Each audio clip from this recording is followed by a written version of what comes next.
On this edition of Parish Profiles, an historic church in Gold Country freshens up its look while celebrating the richness of its past. And a South Valley parish grows up from a small mission church to a planned expansion able to accommodate 1,500 worshipers. It's all coming up next on Parish Profiles.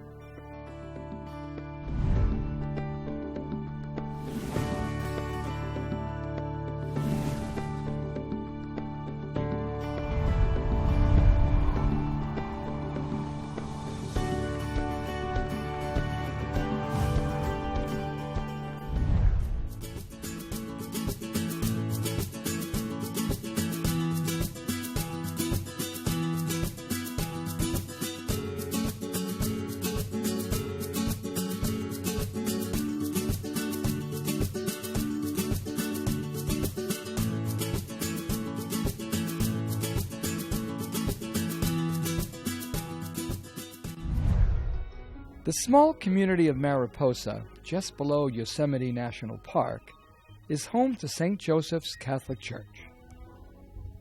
Looking very much as it did when it was built during the gold rush of the mid-1800s here, the church has played a significant role in the history of Mariposa ever since. For the past 70 years, parishioner Leroy Radanovich has called St. Joseph's home. He is passionate about sharing the rich history of the church and those who have become a part of that lasting legacy. Leroy, we're here in Mariposa, which is one of those earliest Catholic churches by the diocese. Can you tell us something about the community served by St. Joseph's? Well, St. Joseph's was established in Mariposa because of the gold rush. And in 1849, the first Mexican miners came here, and they worked at this, right here in front of this church, down along Mariposa Creek, and they were hired by Colonel John C. Fremont, who had a land grant, a Mexican land grant that had been acquired in 1846. By the 1860s, the Archbishop of San Francisco felt that there needed to be Catholic priests, Catholic churches, services in the mining camps up and down the Mother Lode.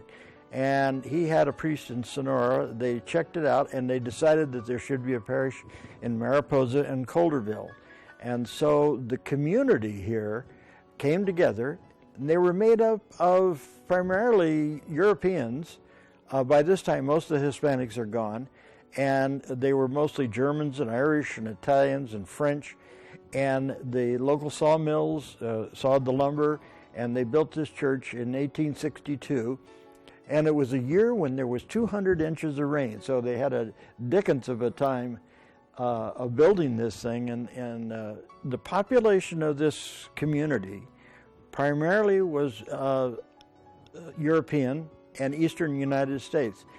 And as you can see by the architectural style of this church, it's almost a Greek revival, northeastern United States type of architecture, pretty much following the established pattern created by the Mariposa County Courthouse, which was built in 1854.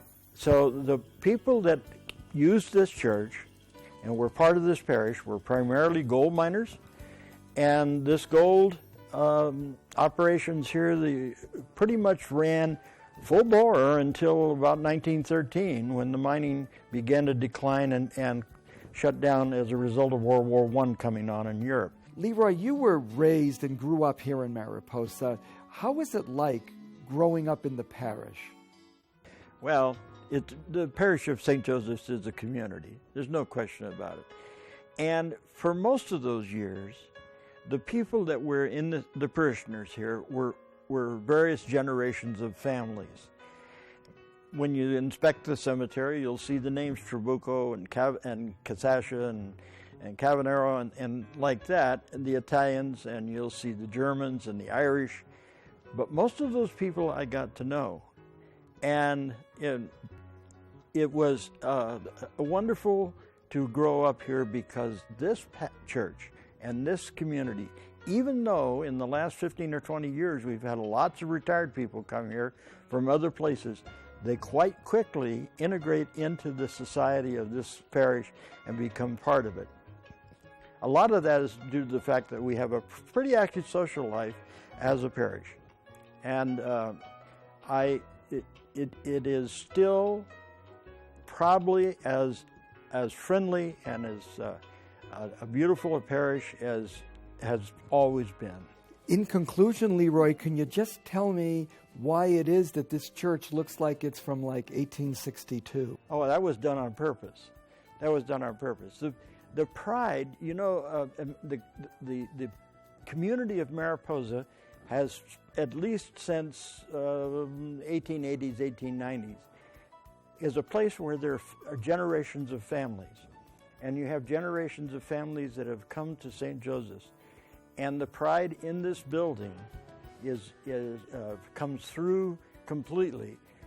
And that's why it has been maintained very much as it was. There's some changes. For example, in 1958, Father Francis Walsh decided that the church wasn't big enough. And so they cut the church right here in front of the sanctuary, and they moved it back 18 feet and added some more pews and extra windows. But if you look at it carefully, you can't tell that ever happened here. And that was all done with a great deal of pride. As St. Joseph's celebrated 150 years of service to the community of Mariposa recently, parishioners celebrated in a big way. Father Steve Bulfer tells about the significance of that historic milestone and the various ways that the church is staying connected to the needs of parishioners here today. Father Steve, you've been pastor now for 20 years at this beautiful parish of St. Joseph's. What did the parish do to celebrate its 150th anniversary? Well, we invited Bishop Armando up, first of all, Bishop Ochoa, who has said to us that he'd never celebrated a 150th anniversary of anything. I can say the same thing. So it was a very unique kind of a situation. We gathered the people for a special Mass. Needless to say, this little church was overflowing with people outside.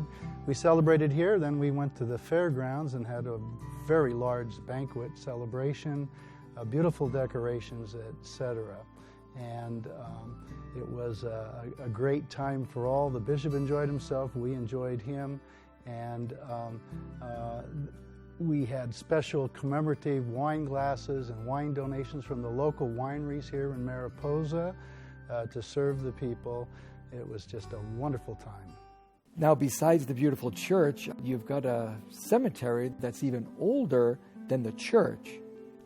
What can you tell us about that beautiful part of your parish? Well, that's an interesting story. The mining company donated the property to the Archdiocese of San Francisco, which we were in at that time, for the cemetery and this church building and the property we have here now. It was established as a cemetery in 1861. A question I often get is, well, what's the oldest grave, Father, in the cemetery? And I have to tell them it's 1857 or 58. And they say, well, how can that be? A grave burial before the cemetery was established in 1861.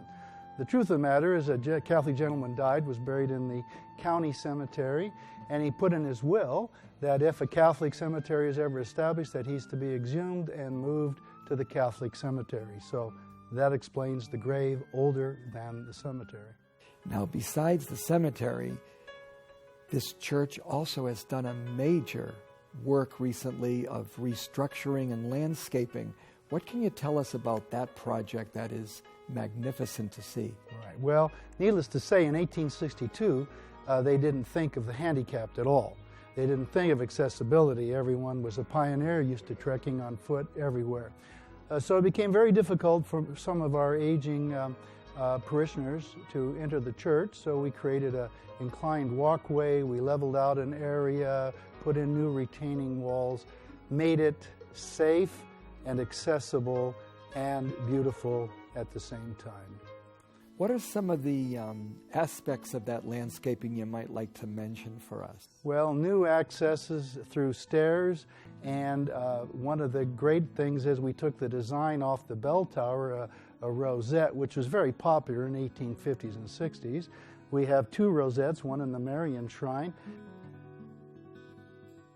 The one out front has a 100-year time capsule placed in it. It was part of our dedication ceremony. All kinds of artifacts in there, some commemorative invitations, wine glasses, and other things, newspapers, and even a set of coins from the year of this dedication are all buried in the time capsule. It's all to be opened on the anniversary, the 250th anniversary of this church in the year 2113. So you'll have to wait, Jim. I'm sure that our viewers will be wanting to watch that when it happens. Now, one aspect of the parish we wanted you to tell us about, Father Steve, is one of your own pet projects, Homeless Interfaith Collaborative Ministry. What are we doing here for the homeless? Yes, well, we figure in our county we have well over 200 homeless people spread throughout the county. There's a collaboration of 13 churches here in Mariposa, and the locations for the overnight dinner and overnight stay are hosted by both the United Methodist Church and ourselves. And so 7 nights a week, the homeless are able to find a safe, secure, warm, or cool place with a nice meal provided by volunteers and teams that put the meals together. Now, another thing they may like to learn about is the mission you have of St. Catherine of Sienna in Hornitos is almost as old as St. Joseph's itself, but it's got its own history and its own importance. Tell us a little bit about St. Catherine of Sienna. Well, we're not really sure of the exact date of the building of church, but probably mid-1860s, and there's a large cemetery there. And really now Hornitos, I call it a living ghost town. It's a broad area. I'd say within a 10-mile radius there may be 75 residents, mostly ranchers, cattle ranchers, etc. And it's a very unique building. It's about less than half the size of this one. Packed, it holds 60 people. We only have 2 scheduled events a year that take place. One is a Mass on St. Catherine of Siena's Day, April 29th, or the closest Saturday to that. But the big event every year is the November 2nd All Souls Dia de los Muertos procession, blessing of the cemetery, a Mass. And last year we had over 725 people in the procession, the largest group we've ever had. It's a wonderful celebration. The people gather in the plaza. I give them a little introduction about what this means in terms of our Catholicism and our respect for the dead and the dying, and also a little history about the Mexican understanding of this as they celebrate in Mexico, because that's what originated this celebration and was maintained by Mexicans who lived in Hornitos. We keep this tradition going. We process from the plaza up the hill very slow, a candlelight procession, very long and beautiful. The bell of the church tolls. We gather around the grave of Doña Candelaria de Sapien, who preserved this tradition in Hornitos for us to enjoy and celebrate even today. And the people just love it. People gather from all over the state to come to that celebration. And you're looking forward to having a very big celebration this year again. We hope so, yes.